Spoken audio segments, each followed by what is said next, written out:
Good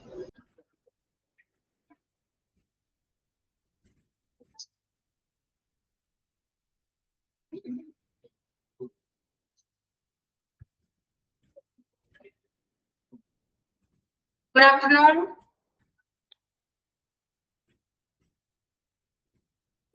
Good afternoon.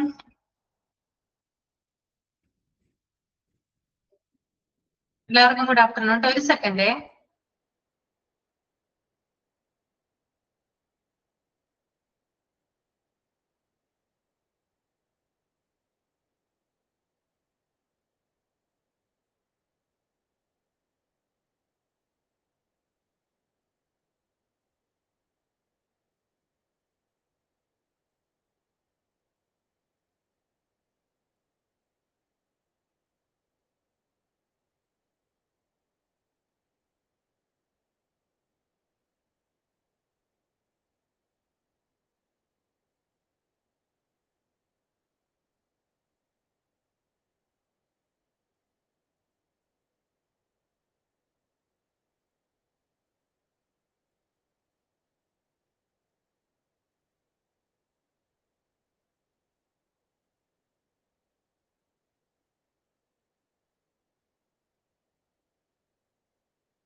Okay, എല്ലാവർക്കും good afternoon കേട്ടോ. Good afternoon. എല്ലാവരും ഫുഡൊക്കെ കഴിച്ചോ? കഴിച്ചു. ഓക്കെ. ആ, ഞാൻ കഴിച്ചു കേട്ടോ. ഓക്കെ, നമ്മൾ ഇന്നലെ എന്തൊക്കെ പഠിച്ചായിരുന്നു? ആർക്കെങ്കിലും ഒരാൾക്കൊന്ന് പറയാമോ നമ്മൾ എന്തൊക്കെ പഠിച്ചിരുന്നല്ലേ ഐസിയുവിനെ സംബന്ധിച്ച്? പേജ് നമ്പർ 55 കേട്ടോ. 55 എന്തൊക്കെയാ പഠിച്ചതെന്നല്ലേ? ഐസിയുവിന്റെ കമ്പോണന്റുകൾ എന്തൊക്കെ പഠിച്ചു എന്നല്ലേ? പലതരത്തിലുള്ള ഐസിയുയെ കുറിച്ച് പഠിച്ചു അല്ലേ? ആരും പറയുന്നില്ല? ഒരാളൊന്ന് പറഞ്ഞേ.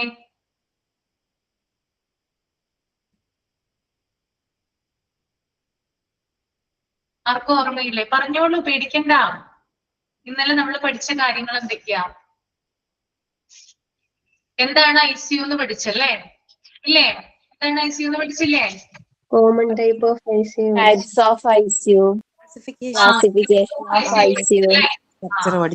സങ്കീർണമായിട്ടുള്ള രോഗങ്ങള്, ഗുരുതരമായിട്ടുള്ള രോഗങ്ങള്, അപകടങ്ങള് പറ്റിയിട്ടുള്ളവരെ അവരെയൊക്കെയാണ് ഇവിടെ പ്രവേശിപ്പിക്കുന്നത്, ഐസിയുവില് പ്രവേശിപ്പിക്കുന്നത് അല്ലെ? ഓക്കെ. അതുപോലെ തന്നെ ആരൊക്കെയാണ് കെയർ ചെയ്യുന്നത്? അതായത് സർജറി കഴിഞ്ഞ് മുൻകൂട്ടി പ്ലാൻ ചെയ്ത അഡ്മിഷൻ രോഗികള്, ആക്സിഡന്റ് സംഭവിച്ച ശേഷം വരുന്ന രോഗികള്, പിന്നെ ആരോഗ്യനില പെട്ടെന്ന് മാറിക്കഴിഞ്ഞാൽ അത്തരത്തിലുള്ള പേഷ്യൻസ്, അങ്ങനെ പിന്നെ കുറെ ഇത്തരത്തിലുള്ള പേഷ്യൻസിനെയാണ് ഐസിയുവിൽ പ്രവേശിപ്പിക്കുന്നത്. പിന്നെ ചില ഐസിയുകൾ എന്ന് പറഞ്ഞാൽ പ്രത്യേക രോഗങ്ങൾക്കോ പരിക്കുകൾക്കോ വേണ്ടിയിട്ടാണ് പ്രവർത്തിക്കുന്നത്. നമ്മൾ പറഞ്ഞു, കുറെ കാറ്റഗറി പറഞ്ഞു. സിവിയർ ബേൺസ്, പിന്നെ respiratory failure, cardiothoracic surgery, complex spinal surgery, major trauma, organ transplants, sepsis, cardiac arrest. ഇത്തരത്തിലുള്ളവരെ എന്തിൽ പ്രവേശിപ്പിക്കും? ഐസിയുവിൽ പ്രവേശിപ്പിക്കും. പിന്നെ കോമൺ ടൈപ്സ് ഓഫ് ഐസിയു അല്ലെ? പലതരത്തിലുള്ള ഐസിയു ഉണ്ട്. ഏതൊക്കെ ഐസിയു ഉണ്ട്? കാർഡിയാക് ഇന്റൻസീവ് കെയർ യൂണിറ്റ് ഉണ്ട്, cardiovascular thoracic intensive care unit ഉണ്ട് അല്ലെ? ഗ്യാസ്ട്രോ ഇന്റൻസീവ് കെയർ യൂണിറ്റ് ഉണ്ട്, മെഡിക്കൽ ഇന്റൻസീവ് കെയർ യൂണിറ്റ് ഉണ്ട്, നിയോനേറ്റൽ ഇന്റൻസീവ് കെയർ യൂണിറ്റ് ഉണ്ട്, ന്യൂറോ ഇന്റൻസീവ് കെയർ യൂണിറ്റ് ഉണ്ട്, പീഡിയാട്രിക് ഇന്റൻസീവ് കെയർ യൂണിറ്റ് ഉണ്ട്, surgical intensive care unit ഉണ്ട്, trauma intensive care unit ഉണ്ട് അല്ലെ. അത് പഠിച്ചു. പിന്നെ നമ്മൾ ഓപ്പൺ യൂണിറ്റും ക്ലോസ്ഡ് യൂണിറ്റും പഠിച്ചു. ഓപ്പൺ യൂണിറ്റ് എന്ന് പറഞ്ഞാൽ എന്താ ഉദ്ദേശിക്കുന്നത്? എല്ലാ ഡോക്ടർമാർക്കും രോഗികളെ പ്രവേശിപ്പിക്കാനും ചികിത്സിക്കാനും കഴിയും. ഓക്കെ. ഇതിന്റെ ഡ്രോബാക്ക് എന്ന് പറയുന്നത് ഇത്തരത്തിലുള്ള ഡോക്ടേഴ്സിന് സ്പെഷ്യലൈസ്ഡ് ആയിട്ടുള്ള ട്രെയിനിങ് ലഭിച്ചിട്ടില്ല. പക്ഷെ ക്ലോസ്ഡ് യൂണിറ്റ് എന്ന് പറഞ്ഞാൽ എന്താണ്? ICU ഇൻചാർജ് അല്ലെങ്കിൽ ICUമായി ബന്ധപ്പെട്ട് പ്രവർത്തിക്കുന്ന ആളുകൾക്കാണ് രോഗികളെ പ്രവേശിപ്പിക്കാനായിട്ട് അവകാശമുള്ളത്. അവരാണ് ചികിത്സ നൽകുന്നത്. ഓക്കെ. ഇപ്പോ എന്താണ് ഉദ്ദേശിക്കുന്നത്? ഇപ്പോൾ വായിക്കുന്നത് 54. ഞാൻ ഇന്നലത്തെ ബാലൻസ് ഒന്ന് പറഞ്ഞതാ, നിങ്ങൾ റിവൈൻഡ് ചെയ്യാൻ വേണ്ടിട്ട് പെട്ടെന്ന് കിട്ടുമല്ലോ, അതുകൊണ്ട് പറഞ്ഞാണ് കേട്ടോ. എനിക്കറിയാം 54 ആണ് വായിക്കുന്നത്. ഓക്കെ. അപ്പൊ ഇതിന്റെ പ്രത്യേകത ബെനിഫിറ്റ്സ് എന്ന് പറഞ്ഞാല് പേഷ്യന്റിനെ വേഗത്തിൽ വിലയിരുത്താനായിട്ട് സാധിക്കും. പിന്നെ വിദഗ്ധരായിട്ടുള്ള രോഗികളെ മികച്ച രീതിയിൽ പരിചരിക്കാനായിട്ട് സാധിക്കും. അതുപോലെ തന്നെ സ്റ്റാഫിംഗ് പറഞ്ഞു. മെഡിക്കൽ സ്റ്റാഫ് ഉണ്ട്, റെസ്പിറേറ്ററി തെറാപ്പിസ്റ്റ് ഉണ്ട്, നഴ്സിംഗ് സ്റ്റാഫ് ഉണ്ട്, ഓക്സിലറി പേഴ്സണൽ. ഇത്രയും ആളുകൾ എവിടെയുണ്ട്? ICUവില് ഡ്യൂട്ടിയിൽ ഇരിക്കുന്നുണ്ട്. ഓക്കെ. പിന്നെ നമ്മള് ഇനി പറയാൻ പോകുന്നത് എന്താണ്? ഇനി പറയാനുള്ള രജിസ്ട്രാർ ഇൻ ICU ആണോ ഇനി പറയേണ്ടത്? ഓക്കെ.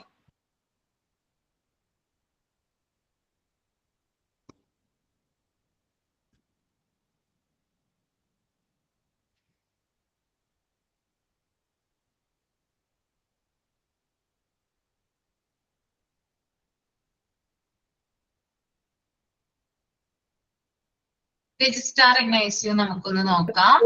പിന്നെ മെഡിക്കൽ സ്റ്റാഫിനകത്ത് രണ്ടാമത്തെ പോയിന്റ് പറയുന്നത് റെസിഡന്റ് ഡോക്ടേഴ്സ് പറഞ്ഞിട്ടില്ല. എന്താണ്? റെസിഡന്റ് ഡോക്ടേഴ്സിന്റെ പറഞ്ഞിട്ടില്ലായിരുന്നു ഇന്നലെ. പിന്നെ ഓക്സിലറി പേഴ്സണൽ പറഞ്ഞില്ലേ? പറഞ്ഞല്ലോ. മെഡിക്കൽ സ്റ്റാഫിനകത്ത് രണ്ടാമത്തെ പോയിന്റ് അത് ഞാൻ പറയാം. അത് വരുന്നേ ഉള്ളൂ. ഇത് ഞാൻ പറയാം കേട്ടോ, പേടിക്കണ്ട. ഓക്കെ.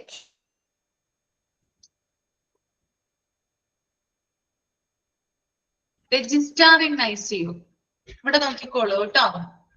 റെസിഡന്റ് ഡോക്ടേഴ്സിനെ കുറിച്ചിട്ടാണ് ഇപ്പൊ രമ ചോദിച്ചത്. രമ എന്നല്ലേ പേര്?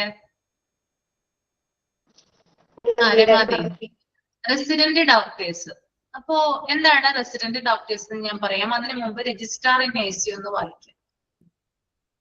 One senior resident who becomes registrar post MD will always be on duty. She can be a consultant later after few years of attaining experience. Okay.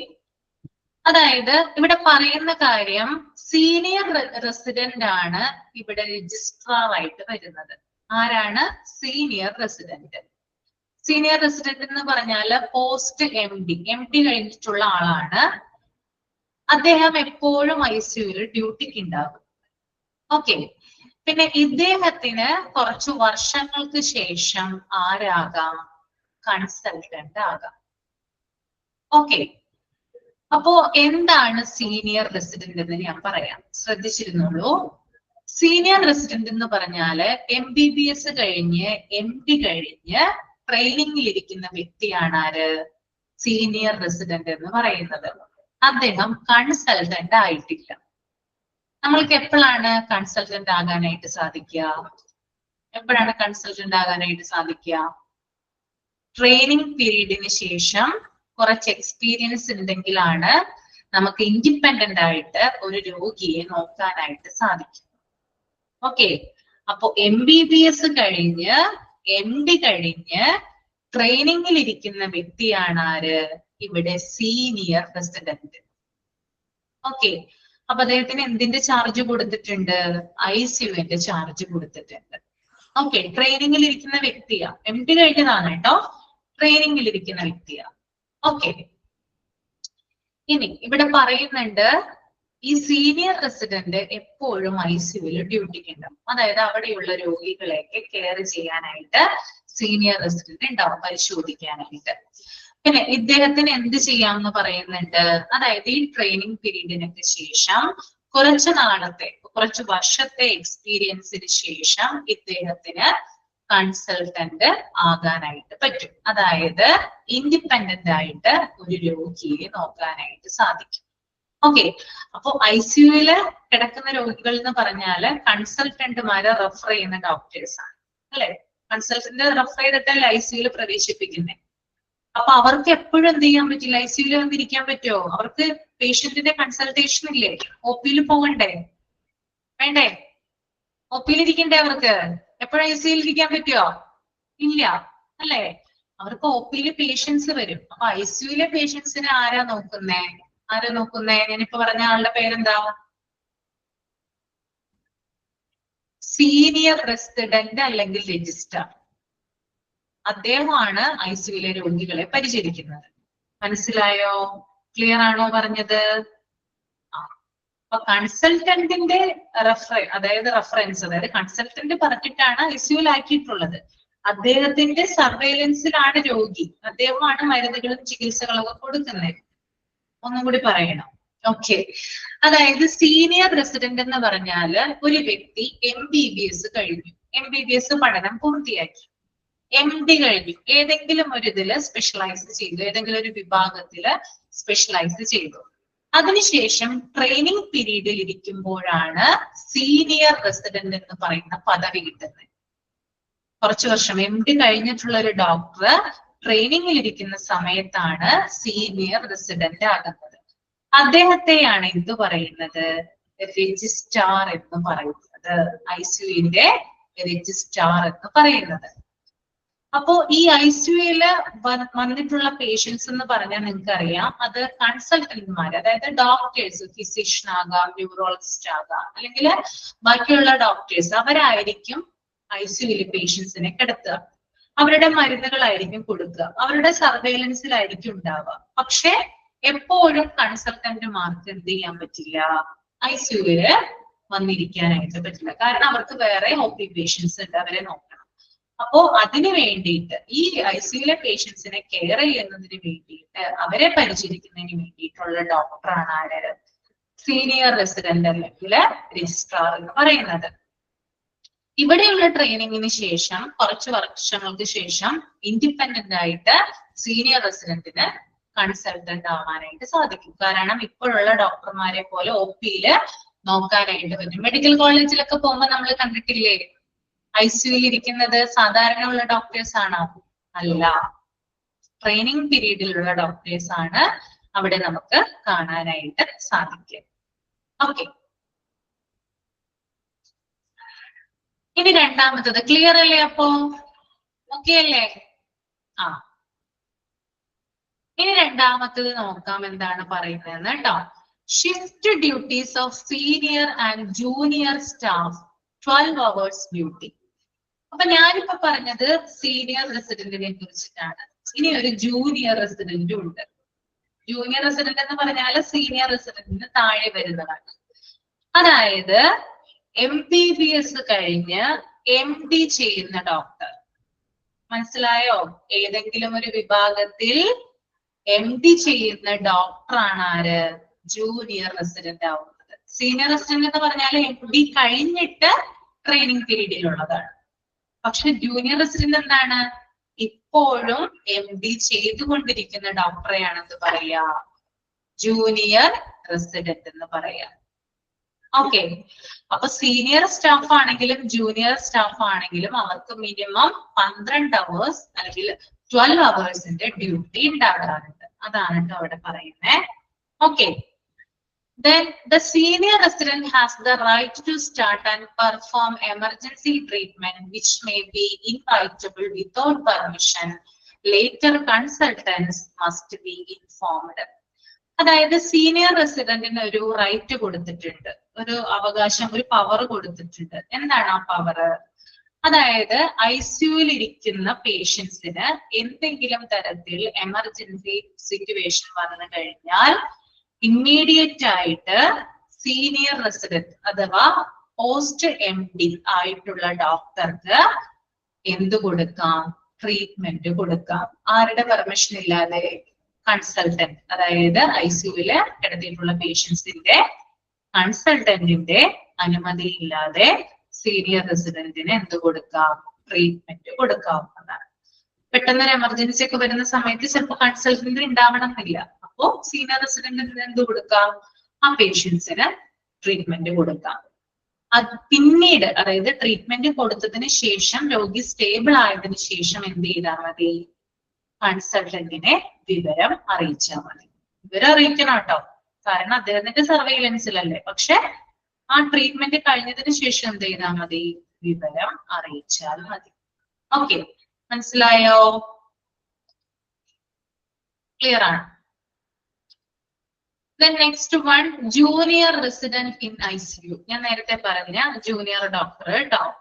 One doctor in training during post graduation will be on duty unit day and night.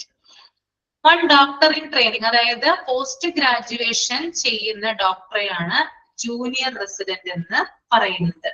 അദ്ദേഹത്തിന് പകലും രാത്രിയും എന്തുണ്ടാകും? Duty ഉണ്ടാവും. ഡ്യൂട്ടിക്ക് ഇടും അദ്ദേഹത്തെ, junior റെസിഡന്റിനെ ഉണ്ടാവും. Then the duty would include keeping patient records while in ICU and preparing summaries. Okay, discharge summaries എന്നാണ് കേട്ടോ. എന്താണ് ഈ ജൂനിയർ റെസിഡന്റിന്റെ ജോലി? എന്താണ്? ഐസിയുയിൽ കിടക്കുന്ന പേഷ്യൻസിന്റെ റെക്കോർഡുകള് കീപ്പ് ചെയ്യാന്നുള്ളതാണ്. അത് സൂക്ഷിച്ചു വെക്കുക. അതുപോലെ തന്നെ ഡിസ്ചാർജ് സമ്മറികള് പ്രിപ്പയർ ചെയ്യാനായിട്ട് സഹായിക്കുക. ഇതാണ് ജൂനിയർ റെസിഡന്റിന്റെ ഡ്യൂട്ടിയില് വരുന്നത്. ക്ലിയർ ആണോ? യെസ്. ഇനി നമുക്കിപ്പോ സീനിയർ റെസിഡന്റ് ഞാൻ പറഞ്ഞു, ജൂനിയർ റെസിഡന്റ് ഞാൻ പറഞ്ഞു. സീനിയർ റെസിഡന്റ് എന്ന് പറഞ്ഞാല് ഡ്യൂട്ടി കഴിഞ്ഞ ട്രെയിനിങ് എടുക്കുന്ന ഡോക്ടറാണ്. അദ്ദേഹമാണ് ഐസിയുവിലെ പ്രവർത്തനങ്ങൾ നോക്കുന്നത്. കൺസൾട്ടന്റിന്റെ ആബ്സെൻസിൽ ഐസിയുവിൽ എന്തെങ്കിലും എമർജൻസി ട്രീറ്റ്മെന്റ് വന്നു കഴിഞ്ഞാൽ സീനിയർ റെസിഡന്റിന് കൺസൾട്ടന്റിന്റെ അനുവാദമില്ലാതെ ചികിത്സ ആരംഭിക്കാവുന്നതാണ്. പിന്നീട് അത് അറിയിച്ചാൽ മതി. ജൂനിയർ റെസിഡന്റ് എന്ന് പറഞ്ഞാൽ പോസ്റ്റ് ഗ്രാജുവേഷൻ ചെയ്യുന്ന ഡോക്ടറാണ്. അദ്ദേഹം പേഷ്യന്റ് റെക്കോർഡ്സ് കീപ്പ് ചെയ്യുന്നു, പിന്നെ സമ്മറി പ്രിപ്പയർ ചെയ്യാനായിട്ട് സഹായിക്കും. Okay, next ICU admission criteria. എന്താണ് ICU അഡ്മിഷൻ ക്രൈറ്റീരിയ എന്ന് നമുക്ക് നോക്കാം. To optimise ICU resources and enhance outcomes, ICU admissions should be guided on the basis of a combination of factors. അതായത് ICUവിൽ പ്രവേശിപ്പിക്കണം എന്നത് തീരുമാനിക്കുന്ന സമയത്ത് താഴെ പറയുന്ന ക്രൈറ്റീരിയകൾ ഫോളോ ചെയ്യണം. ഓക്കെ, ICUവിൽ ഒരു രോഗിയെ പ്രവേശിപ്പിക്കുന്നതിന് മുമ്പായിട്ട് താഴെ പറയുന്ന മാനദണ്ഡങ്ങൾ പാലിച്ചിരിക്കണം. എന്തൊക്കെയാണ് ക്രൈറ്റീരിയ എന്ന് നമുക്ക് നോക്കാം. First one, prioritization in accordance with the patient's severity of illness. അതായത് രോഗിക്ക് എത്രമാത്രമാണ് ഗുരുതരാവസ്ഥയുള്ളത്, പേഷ്യന്റിന്റെ സിവിയറിറ്റി എത്രയാണ്. ICUവിൽ പ്രവേശിപ്പിക്കുമ്പോൾ, അതായത് രോഗം കഠിനമായാലാണല്ലോ ICUവിൽ പ്രവേശിപ്പിക്കുക, അല്ലെ? ക്രിട്ടിക്കൽ ആയാലല്ലേ. അപ്പൊ രോഗത്തിന്റെ തീവ്രത എത്രമാത്രം ഉണ്ടെന്ന് ചെക്ക് ചെയ്യാറുണ്ട് ICUവിൽ പ്രവേശിപ്പിക്കുമ്പോൾ. അധികം കുഴപ്പമില്ലെങ്കിൽ നമ്മൾ ICUവിൽ പ്രവേശിക്കേണ്ട കാര്യമുണ്ടോ? ജസ്റ്റ് ഒരു പനിയായിട്ട് വന്നതാണ്, ICUവിൽ പ്രവേശിക്കണോ? വേണ്ട. അപ്പൊ രോഗത്തിന്റെ തീവ്രത നോക്കണം. രണ്ടാമത്തെ point, specific patient needs such as life supportive therapies. അതുപോലെ തന്നെ ICUവിൽ പ്രവേശിക്കുന്ന രോഗിക്ക് വെന്റിലേറ്റർ പോലുള്ള ജീവൻ രക്ഷിക്കുന്ന ചികിത്സ ആവശ്യമാണോ എന്ന് ചെക്ക് ചെയ്യാറുണ്ട്. ഓക്കെ, അപ്പൊ വെന്റിലേറ്റർ പോലുള്ള ജീവൻ രക്ഷിക്കുന്ന ചികിത്സ ആവശ്യമാണോ. ദെൻ മൂന്നാമത്തത് ഡയഗ്നോസിസ്. ICUവിൽ പ്രവേശിപ്പിക്കുന്ന രോഗികളുടെ രോഗം എന്താണെന്ന് നോക്കാറുണ്ട്, അല്ലെങ്കിൽ രോഗനിർണയം നടത്താറുണ്ട്. The next one, prognosis ആണ്. പ്രോഗ്നോസിസ് എന്ന് പറഞ്ഞാല് രോഗിയുടെ ആരോഗ്യനില ഫ്യൂച്ചറിൽ മെച്ചപ്പെടാൻ സാധ്യതയുണ്ടോ. ഡെത്ത് ആവാറായിട്ടുള്ള പേഷ്യൻസ് ആണെങ്കിൽ ICUവിൽ പ്രവേശിപ്പിക്കേണ്ട കാര്യമുണ്ടോ? അധിക നേരം ഇല്ല, പ്രവേശിപ്പിക്കേണ്ട കാര്യമുണ്ടോ? ഇല്ല. എന്താണ് അണ്ടർലൈൻ ചെയ്യണം, ഞാൻ പറഞ്ഞു തരാം. ഇല്ല, വെപ്രാളം പെടണ്ട കേട്ടോ, ഞാൻ പറഞ്ഞു തരാം. ഓക്കെ, അണ്ടർലൈൻ ചെയ്യേണ്ട ഞാൻ പറഞ്ഞുതരാം, സമാധാനപ്പെടും. ഓക്കെ, അപ്പൊ എന്താണ് പ്രോഗ്നോസിസ് എന്ന് പറഞ്ഞാല് അതായത് ജീവൻ രക്ഷിക്കാനായിട്ട്, അതായത് ഭാവിയില് ഫ്യൂച്ചറിൽ രോഗിയുടെ ആരോഗ്യസ്ഥിതി ഇംപ്രൂവ് ചെയ്യാനായിട്ട് വല്ല സാധ്യതയുണ്ടോ അത് നോക്കിയിട്ട് എന്ത് ചെയ്യാറുണ്ട്, ഐസിയുല് പ്രവേശിപ്പിക്കാറുണ്ട്. ഓക്കെ, പിന്നെ അടുത്തതാണ് പൊട്ടൻഷ്യൽ ബെനിഫിറ്റ് ഫ്രം ഇന്റർവെൻഷൻസ്, അതായത് രോഗിക്ക് എന്തെങ്കിലും ഗുണമുണ്ടോ എന്ന് നോക്കാറുണ്ട്. അതായത് ഐസിയുല് പ്രവേശിപ്പിക്കുന്നത് മൂലം രോഗിക്ക് എന്തെങ്കിലും ബെനിഫിറ്റ് ഉണ്ടോ എന്ന് ക്രൈറ്റീരിയ ചെക്ക് ചെയ്യാറുണ്ട്. Then last one bed availability, ഏറ്റവും ഇമ്പോർട്ടന്റ് ആയിട്ടുള്ള ഒന്നാണ് ബെഡ് അവൈലബിലിറ്റി എന്ന് പറയുന്നത്. ഒരു ഹോസ്പിറ്റലിനെ സംബന്ധിച്ച് ബെഡുകൾ ഉണ്ടെങ്കിൽ ഇല്ലെങ്കിൽ രോഗിക്ക് കിടക്കാനായിട്ട് സാധിക്കുമോ? ബെഡുകൾ ഇല്ലെങ്കിൽ ഒരിക്കലും ഇല്ല, അല്ലെ? അപ്പൊ ഐസിയുയിൽ ബെഡുകൾ അവൈലബിൾ ആണോ? ഇപ്പൊ ആദ്യം നിങ്ങൾക്ക് ഐസിയു ബേസ്ഡ് അല്ലെങ്കിൽ ഫ്ലോർ ബേസ്ഡ് ഒക്കെ ജോലി ലഭിക്കുവാണെങ്കിൽ നിങ്ങൾ രാവിലെ ജോലിക്ക് വന്ന് പഞ്ചിങ് ഒക്കെ കഴിഞ്ഞ് ജോലിക്ക് വന്നിട്ട് സിസ്റ്റം ഉണ്ടാവുമല്ലോ, നിങ്ങൾക്ക് സിസ്റ്റത്തിൽ നോക്കുമ്പോ ആദ്യം നിങ്ങൾ നോക്കുന്ന കാര്യം ബെഡ് അവൈലബിൾ ആണോ. കേട്ടോ, ആദ്യത്തെ ജോലി അതാ. ഏതൊരാൾക്കായാലും ഫ്ലോറുമായി ബന്ധപ്പെട്ട് ഐസിയുമായി ബന്ധപ്പെട്ടൊക്കെ ജോലി കിട്ടിയാല്, ഫ്ലോർ മാനേജർ എന്നൊക്കെ പറയില്ലേ, അങ്ങനെയുള്ള ജോലികളൊക്കെ കിട്ടിക്കഴിഞ്ഞാല് ബെഡ് ഉണ്ടോ എന്ന് നോക്കണം. അതാണ് ആദ്യത്തെ ജോലി. അത് കഴിഞ്ഞിട്ടാണ് ബാക്കി ജോലികൾ ആരംഭിക്കുകയുള്ളൂ. അപ്പൊ വളരെ ഇമ്പോർട്ടന്റ് ആയിട്ടുള്ള ഒരു ഘടകമാണ് എന്ത്, ബെഡ് അവൈലബിലിറ്റി എന്ന് പറയുന്നത്. കിടക്കകൾ ലഭ്യമാണോ എന്ന് ചെക്ക് ചെയ്യാറുണ്ട്. അപ്പൊ ഇത്രയുമാണ് എന്ത്, ഐസിയു അഡ്മിഷൻ ക്രൈറ്റീരിയ. ക്ലിയർ അല്ലേ? ഇനി നെക്സ്റ്റ് പേജ് ഒന്ന് റീഡ് ചെയ്തോളൂ കേട്ടോ, മൈൻഡിൽ റീഡ് ചെയ്യുക എല്ലാവരും.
മിസ് എന്താ ഇപ്പൊ വരാവേ,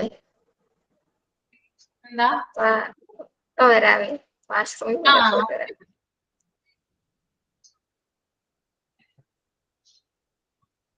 വായിച്ചു കഴിഞ്ഞായിരുന്നോ? പെട്ടെന്ന് വായിച്ചു തീർത്തോ?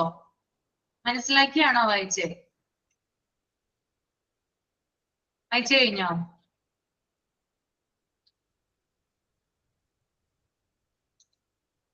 വായിക്കുമ്പോ മനസ്സിലാക്കി വായിക്കുക കേട്ടോ, വെറുതെ വായിച്ചു പോവരുതേ.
കഴിഞ്ഞോ?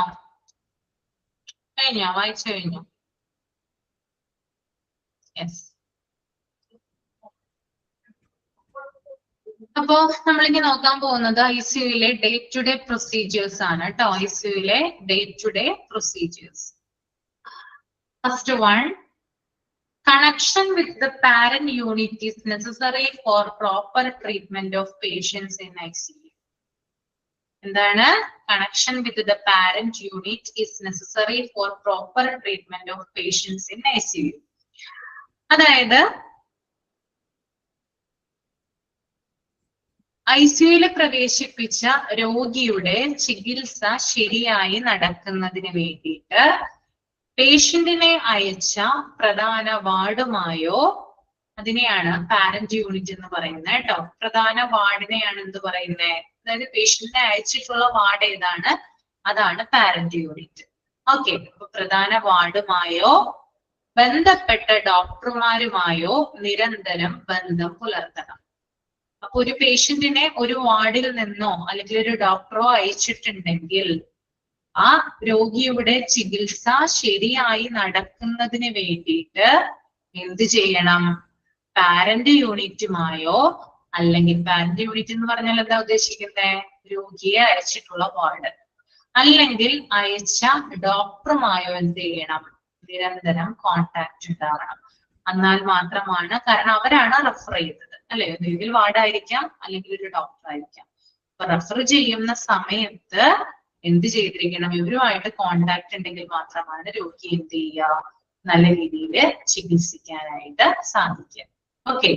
അപ്പോ ICU ഡോക്ടർമാരും രോഗിയുടെ പ്രധാന ഡോക്ടറും തമ്മില് ചികിത്സാ തീരുമാനങ്ങളിൽ എന്ത് വേണം? ആശയവിനിമയം നടത്തണം. ICUയിലെ ഡോക്ടേഴ്സ് ഉണ്ട്, ഇമ്പോർട്ടന്റ്, അതായത് മെയിൻ ആയിട്ടുള്ള കൺസൾട്ടന്റ് ഉണ്ട്. ഇവര് തമ്മിലും എന്ത് ചെയ്യണം? ആശയവിനിമയം നടത്തിയാൽ മാത്രമാണ് രോഗിക്ക് പ്രോപ്പർ ആയിട്ട് ചികിത്സ കിട്ടും. രണ്ടാമത്തെ point, routine ICU rounds shall be held in the morning at 9 to 11. Important ആണ് കേട്ടോ. റൗണ്ട്സിന് വരുന്ന സമയം എപ്പോഴാണെന്നാണ് ചോദിച്ചിരിക്കുന്നത് കേട്ടോ. നിങ്ങൾ ഹോസ്പിറ്റലിൽ കിടക്കുമ്പോൾ ഡോക്ടേഴ്സ് റൗണ്ട്സിന് വരാറില്ലേ? വന്നിട്ടുണ്ടോ? ഹോസ്പിറ്റലിൽ കിടന്നിട്ടുണ്ടോ ആരെങ്കിലും? അവരെപ്പോഴാ വരിക സാധാരണയായിട്ട്? രാവിലെ അല്ലേ വരിക? ഉച്ചയ്ക്കോ വൈകുന്നേരം വരാറുണ്ടോ? ഇല്ല അല്ലെ? സാധാരണയായിട്ട് വൈകുന്നേരം വരാറുണ്ട്. എന്നാലും മെജോറിറ്റി എന്താണ്? രാവിലെയാണ് വരുന്നത്. രാവിലെയാണ് ഡോക്ടേഴ്സ് വരാറുള്ളത്. ഓക്കെ. അപ്പൊ ഇവിടെ പറയുന്ന കാര്യം എന്താണ്? Routine ICU rounds shall be held in the morning 9 to 11 AM under whom the patient is admitted. The main decision regarding treatments is taken in this rounds. Okay. അപ്പൊ ഹോസ്പിറ്റൽ ICU ആണെങ്കിൽ പ്രത്യേകിച്ചും rounds നടക്കുന്നത് എപ്പോഴാണെന്നാണ് പറയുന്നത്. രാവിലെ 9 മുതൽ 11 മണി വരെയാണ് ICUയിലെ rounds നടക്കുക. Rounds എന്ന് പറഞ്ഞാൽ അറിയാലോ, ഡോക്ടർമാര് രോഗികളെ പരിശോധിക്കാനായിട്ട് വരും. അത് ഏത് സമയമാണ്? 9 to 11, 9നും 11നും ഇടയ്ക്ക്, അല്ലെങ്കിൽ ആ ഒരു സമയത്താണ് നടക്കുക. ഓക്കെ. അപ്പൊ പേഷ്യന്റ് ഏത് ഡോക്ടറുടെ കീഴിലാണോ അഡ്മിറ്റ് ചെയ്തിരിക്കുന്നത് ആ ഡോക്ടറുടെ സൂപ്പർവിഷനിലാണ് റൗണ്ട് നടക്കുന്നത്. അപ്പൊ പേഷ്യന്റിനെ ഏത് ഡോക്ടറാണോ നോക്കിയിട്ടുള്ളത് ആ ഡോക്ടർ തന്നെയാണ് റൗണ്ട്സിന് വരുന്നത്. ഈ ഒരു സമയത്താണ് ട്രീറ്റ്മെന്റിനെ കുറിച്ചുള്ള പ്രധാന തീരുമാനങ്ങൾ എടുക്കുന്നത്. അതായത് രോഗിയുടെ സ്റ്റെബിലിറ്റി, അതായത് ഹെൽത്ത് ഓക്കെ ആണോ, അല്ലെങ്കിൽ എന്തെങ്കിലും ഇംപ്രൂവ്മെന്റ് ഉണ്ടോ, മരുന്നുകൾ കൊടുത്തിട്ട് എന്തെങ്കിലും റിയാക്ഷൻ ഉണ്ടോ, അല്ലെങ്കിൽ എന്തെങ്കിലും ഫർദർ ആയിട്ട് എന്തെങ്കിലും കാര്യങ്ങൾ ചെയ്യണോ എന്നൊക്കെ തീരുമാനം എടുക്കുന്നത് എപ്പോഴാണ്? റൗണ്ട്സിന് വരുന്ന സമയത്താണ്. അപ്പൊ രാവിലെ 9 മുതൽ 11 വരെയാണ് ICU റൗണ്ട് നടക്കുന്നത്. രോഗി ഏത് ഡോക്ടറുടെ കീഴിലാണോ അഡ്മിറ്റ് ചെയ്തിരിക്കുന്നത് ആ ഡോക്ടറുടെ സൂപ്പർവിഷനിലാണ് റൗണ്ട്സ് നടക്കുന്നത്. ഈ സമയത്താണ് ചികിത്സയെ കുറിച്ചുള്ള പ്രധാന തീരുമാനങ്ങൾ എടുക്കുന്നത്. അപ്പൊ എല്ലാ ദിവസവും രാവിലെ ഡോക്ടർമാർ രോഗിയെ പരിശോധിച്ച് തുടർ ചികിത്സ തീരുമാനിക്കും. അതാണ് രണ്ടാമത്തെ പോയിന്റിൽ പറയുന്നത് കേട്ടോ. ഇനി നമുക്ക് മൂന്നാമത്തെ പോയിന്റ് ഒന്ന് നോക്കാം.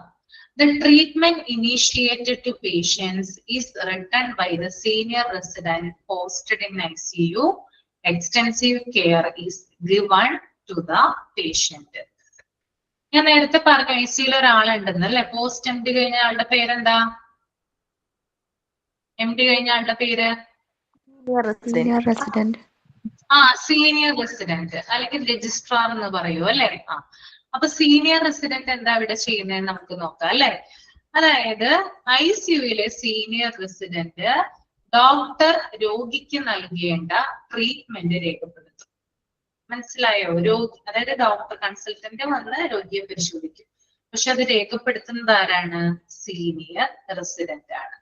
ഓക്കെ, അങ്ങനെ രേഖപ്പെടുത്തി കഴിഞ്ഞാല് രോഗിക്ക് വളരെ സങ്കീർണമായിട്ടുള്ളതും അല്ലെങ്കിൽ വളരെ സമഗ്രമായിട്ടുള്ളതുമായിട്ടുള്ള കെയർ നൽകപ്പെടുന്നു. അപ്പോ അത് നോട്ട് ചെയ്യുന്നത് സീനിയർ റെസിഡന്റ് ആണ്, രേഖപ്പെടുത്തുന്നത് കേട്ടോ.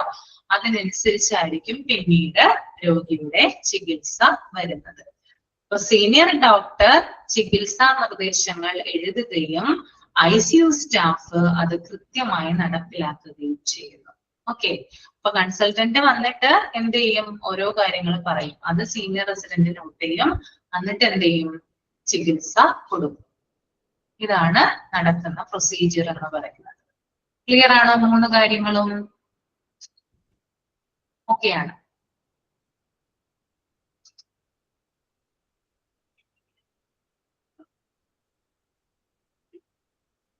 ഇനി നമുക്ക് ഡിസ്ചാർജ് പ്രൊസീജിയർ ഒന്ന് നോക്കാം കേട്ടോ.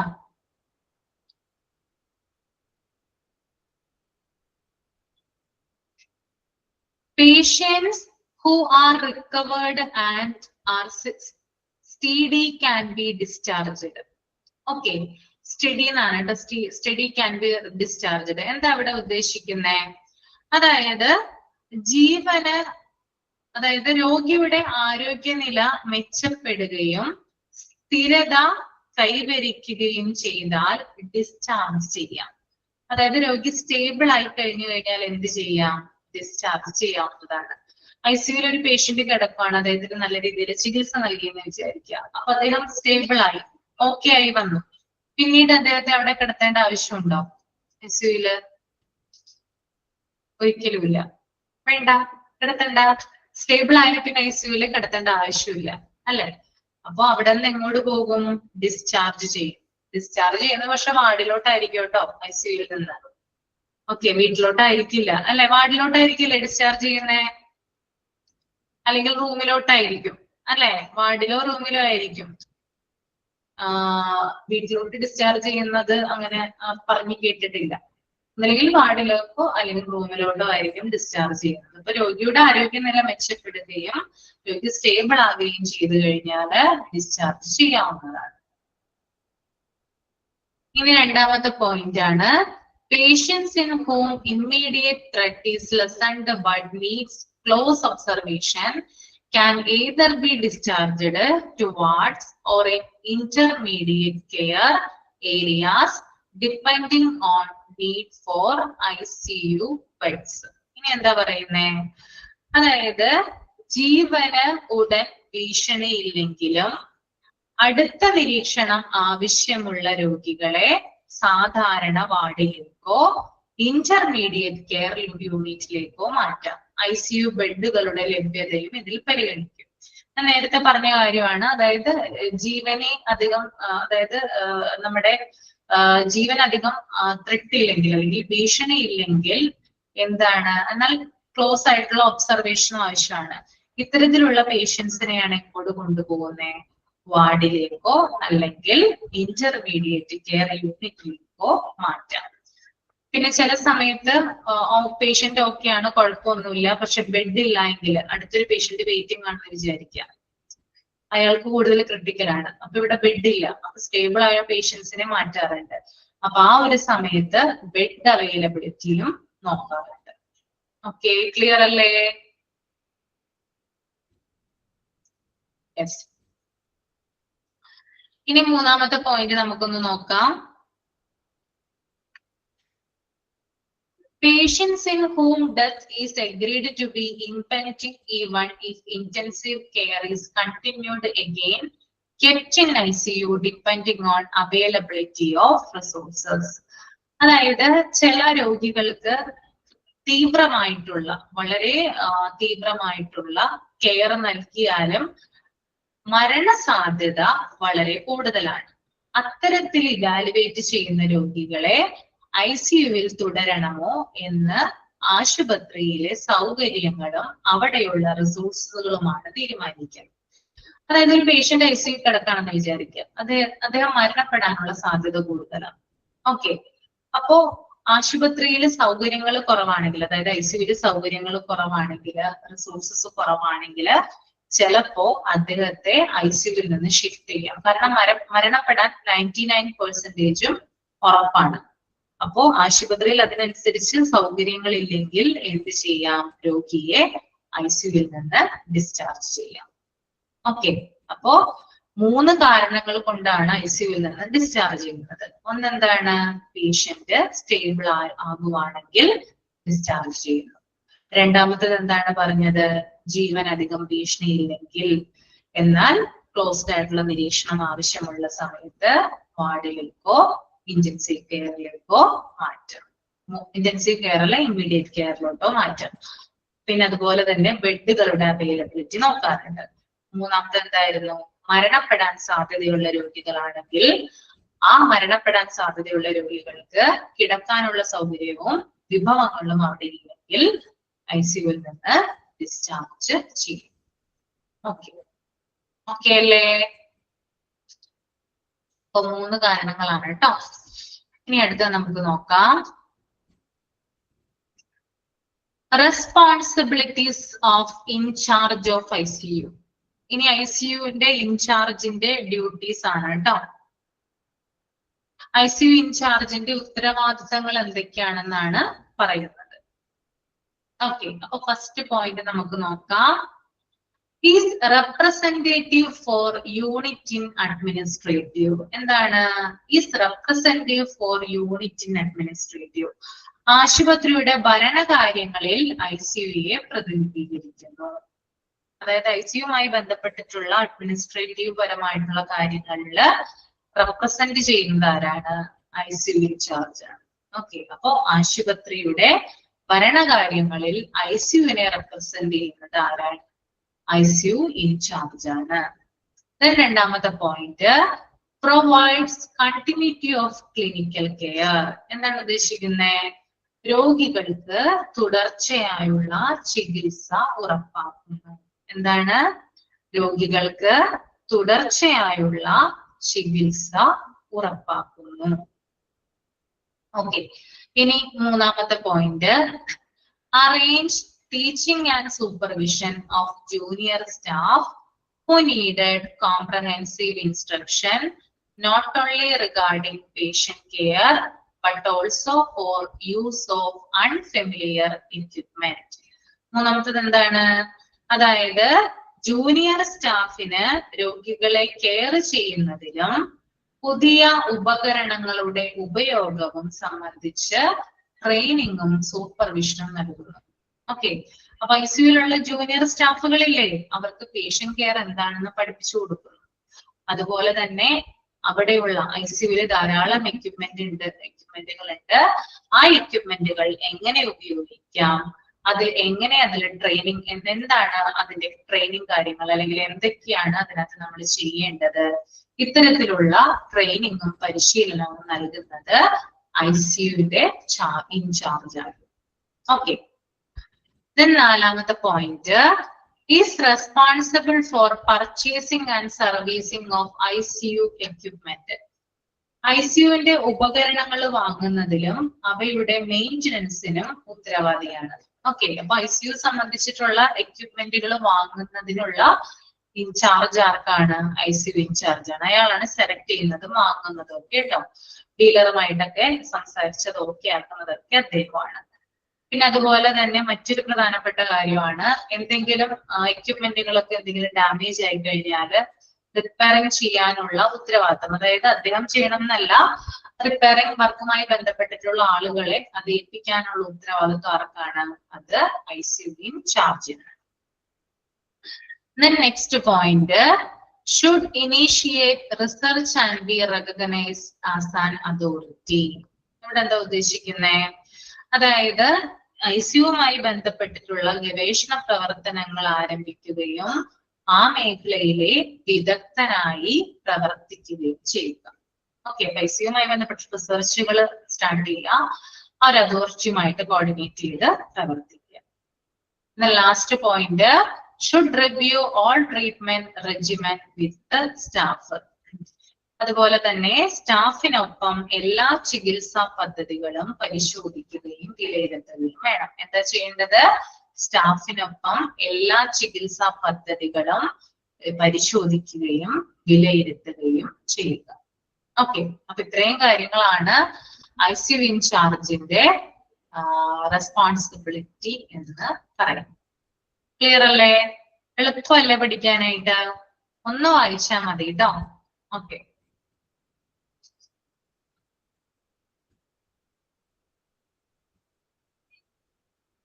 മിസ് അവസാനത്തെ പോയിന്റ് എന്നോട് പറയുന്നു. ഏറ്റവും അവസാനത്തെ പോയിന്റോ? അതായത് സ്റ്റാഫിനൊപ്പം, ICUലെ സ്റ്റാഫില്ലേ, സ്റ്റാഫിനൊപ്പം ചേർന്നിട്ട് അതായത് ICUമായി ബന്ധപ്പെട്ടിട്ടുള്ള പ്രോഗ്രാമുകൾ പരിശോധിക്കുക, ചികിത്സാ പദ്ധതികൾ പരിശോധിക്കുക, അത് വാലിഡേറ്റ് ചെയ്യുക. എന്തൊക്കെ കാര്യങ്ങളാണ് ICUയിൽ കൊടുക്കേണ്ടത്, അല്ലെങ്കിൽ എന്തൊക്കെ ചികിത്സകളാണ് ICUയിൽ കൊടുക്കേണ്ടത്, അങ്ങനെയുള്ള കാര്യങ്ങളൊക്കെ പ്ലാൻ ചെയ്യുന്നത് ICU ഇൻചാർജ്. അത്രേ ഉള്ളൂ. ഓക്കെ, ഇനി next one, the hospital administration should ensure. Hospital administration ഉറപ്പുവരുത്തേണ്ട കാര്യങ്ങൾ എന്തൊക്കെയാണെന്നാണ് ഇനി പറയാനായിട്ട് പോകുന്നത് കേട്ടോ. ഹോസ്പിറ്റൽ അഡ്മിനിസ്ട്രേഷൻ ICUയിൽ ശ്രദ്ധിക്കേണ്ട കാര്യങ്ങൾ.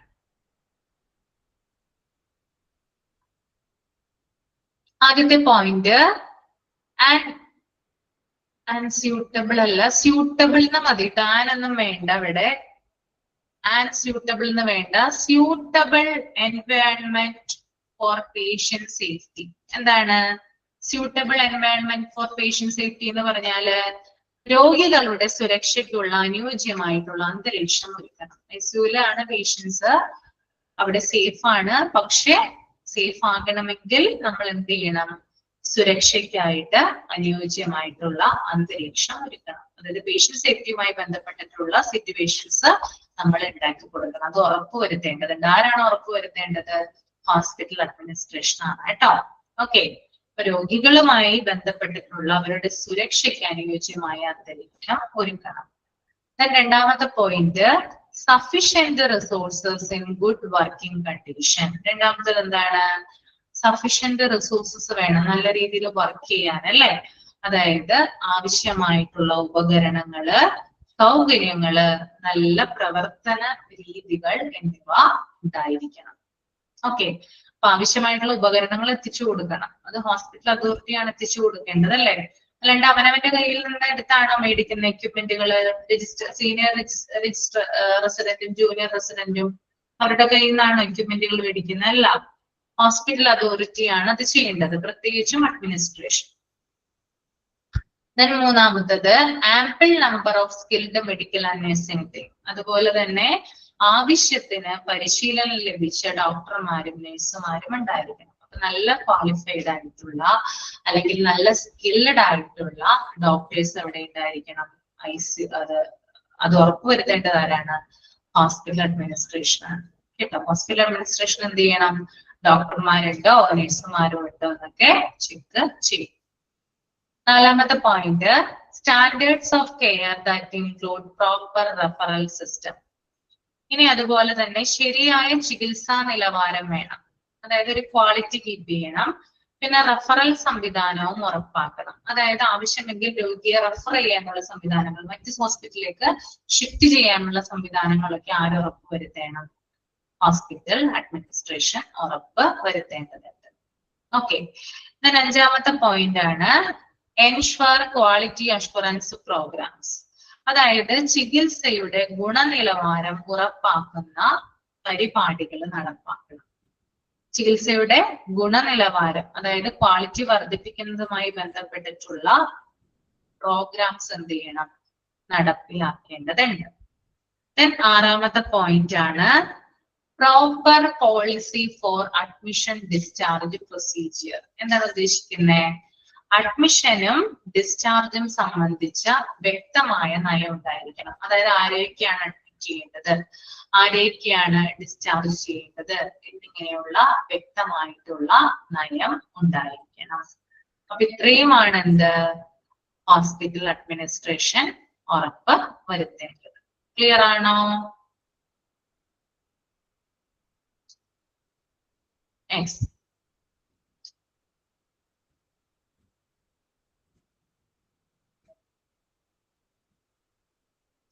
പ്രധാനപ്പെട്ട പോയിന്റ്സ് പറയട്ടെ, എവിടം വരെ എടുത്തത്?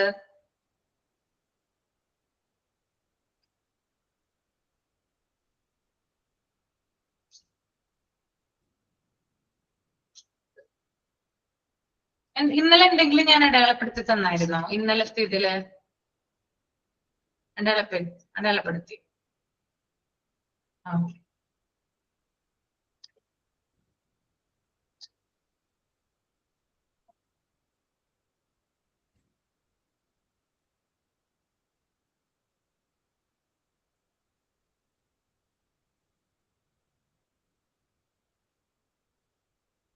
അപ്പൊ സ്റ്റാഫിംഗിൽ സ്റ്റാഫിംഗ് പറഞ്ഞില്ലായിരുന്നല്ലോ അല്ലെ? സ്റ്റാഫിംഗ് പറഞ്ഞായിരുന്നോ?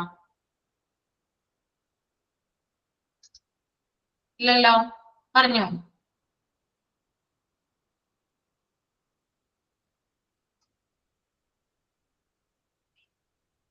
രജിസ്ട്രാർ ഇൻ ICUല് നിങ്ങൾ ആദ്യം തന്നെ അടയാളപ്പെടുത്തുക one senior resident who becomes registrar. അടയാളപ്പെടുത്തുക കേട്ടോ. പോസ്റ്റ് MD എന്നും കൂടി അടയാളപ്പെടുത്തുക.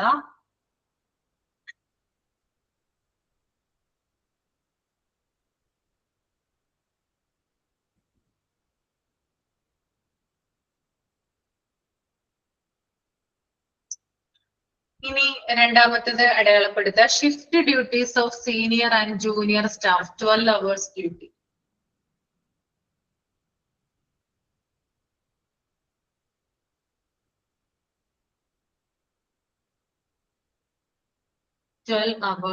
ഡ്യൂട്ടി.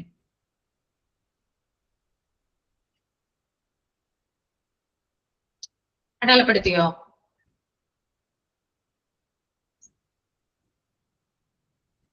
അടുത്തത് ജൂനിയർ റെസിഡന്റ് ഇൻ ICU ആണ് കേട്ടോ. One doctor in training during post graduation will be on duty in unit day and night. അത് അണ്ടർലൈൻ ചെയ്യുക കേട്ടോ. അണ്ടർലൈൻ ചെയ്യുക.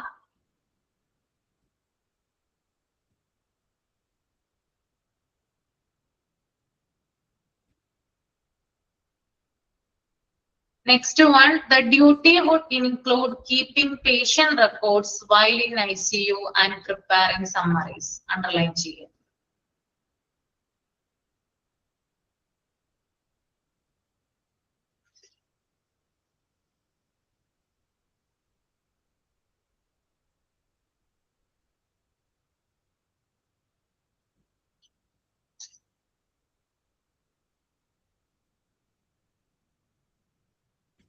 ഇനി അടുത്തത് അഡ്മിഷൻ ക്രൈറ്റീരിയയുമായി ബന്ധപ്പെട്ട് എന്തൊക്കെ കാര്യങ്ങളാണ് നോക്കുന്നതെന്നാണ് കേട്ടോ.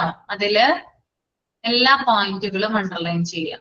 Prioritisation in accordance with to the patient severity of illness, specific patient needs such as life supportive therapies, diagnosis, prognosis, potential benefit from interventions, bed availability.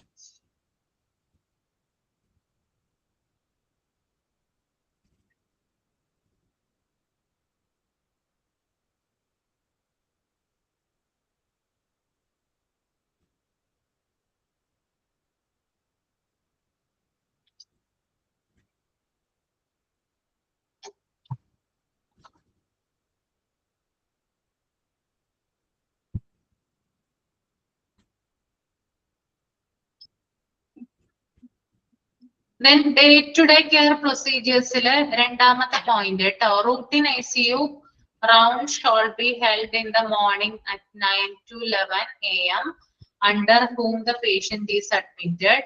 The main decision regarding treatment is taken in this rounds.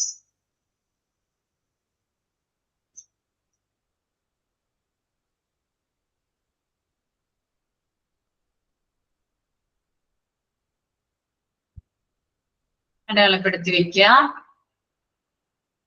പിന്നെ discharge പ്രൊസീജിയേഴ്സിൽ ആ 3 പോയിന്റും അടയാളപ്പെടുത്തുക കേട്ടോ. 3 പോയിന്റും അടയാളപ്പെടുത്തുക.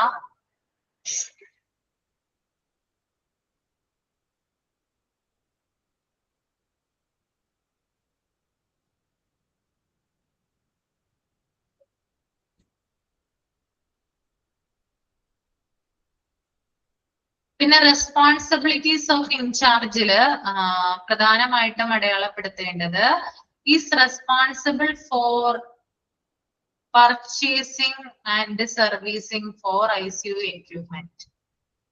അടയാളപ്പെടുത്തുക, underline ചെയ്യുക.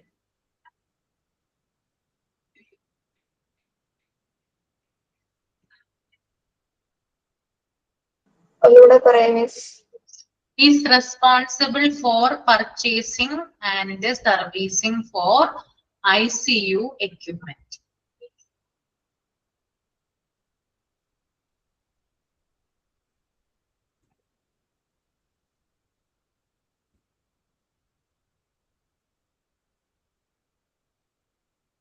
Okay, അത്രയും മതി കേട്ടോ.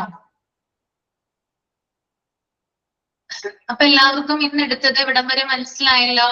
എന്തെങ്കിലും ഡൗട്ട് ഉണ്ടെങ്കിൽ നിങ്ങൾക്ക് ചോദിക്കാവുന്നതാണ് കേട്ടോ. ഒന്ന് നോക്കൂ, ഒന്ന് ജസ്റ്റ് ഒന്ന് കണ്ണോടിച്ച് നോക്കൂ. എന്തെങ്കിലും ഡൗട്ട് ഉണ്ടെങ്കിൽ ചോദിച്ചോളൂ. എത്ര പേര് ജോയിൻ ആവാറുണ്ട് ക്ലാസ്സില്? എത്ര പേരുണ്ടാവാറുണ്ട്? എത്രയും പേരാണോ ഉള്ളത്? 42, 45 പേരൊക്കെ ഉണ്ടാവാറുണ്ടോ? ഉണ്ട്. ഓക്കെ. ക്ലാസ് എങ്ങനെ പോകുന്നുണ്ട്? നന്നായിട്ട് പോകുന്നുണ്ടോ? എല്ലാരും ഇതൊക്കെ വായിക്കാറില്ല? അന്ന് തന്നെ വായിച്ചു പോവാറില്ല എല്ലാരും? പ്രോഗ്നോസിസോ? ഓക്കെ, പ്രോഗ്നോസിസ് പറയാമല്ലോ. സ്റ്റാഫിങ്ങിലേ മെഡിക്കൽ സ്റ്റാഫ് മാത്രല്ലേ പറഞ്ഞോളൂ, ബാക്കി 2, 3, 4 പറഞ്ഞില്ലായിരുന്നല്ലോ? പറഞ്ഞല്ലോ ഞാൻ. ICU ഇൻചാർജ് ICUന്റെ ചാർജ് ആണ്, അതായത് അയാളുടെ റെസ്പോൺസിബിലിറ്റി ആണ് പറഞ്ഞത്. പിന്നെ റെസിഡന്റ് ഡോക്ടേഴ്സ് പറഞ്ഞു, സീനിയർ റെസിഡന്റ്, ജൂനിയർ റെസിഡന്റ് പറഞ്ഞല്ലോ.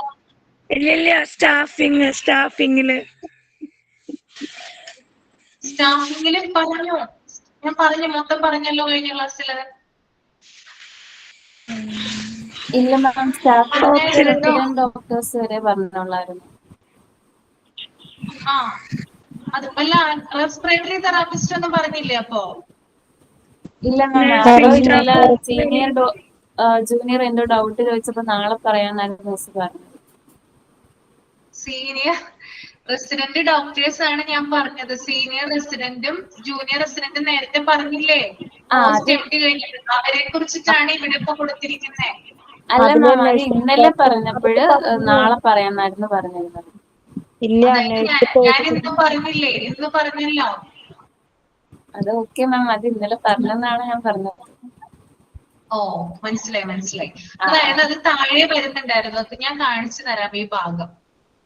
അതിലെ 4 പോയിന്റ് മിസ് ഇന്നലെ പറഞ്ഞു. എല്ലാം കംപ്ലീറ്റ് ചെയ്തില്ലേ? സ്റ്റാഫിങ്ങിലെ മെഡിക്കൽ സ്റ്റാഫ് പറഞ്ഞില്ലേ? പറഞ്ഞു. നഴ്സിന്റെ പേഷ്യന്റ് റേഷ്യോ ഒക്കെ പറഞ്ഞു. 1:1 or 1:2 ഓക്സിലറി പേഴ്സണൽ പറഞ്ഞില്ലേ?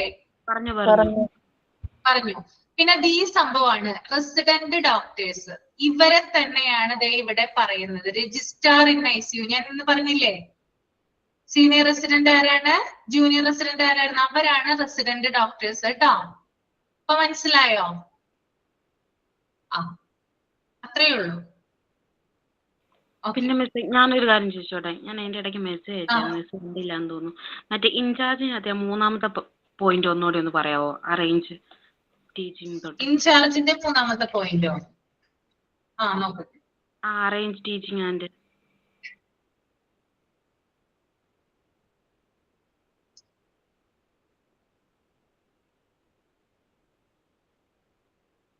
arrange teaching and supervision of junior staff who needed comprehensive instructions not only regarding patient care but also for use of unfamiliar equipment.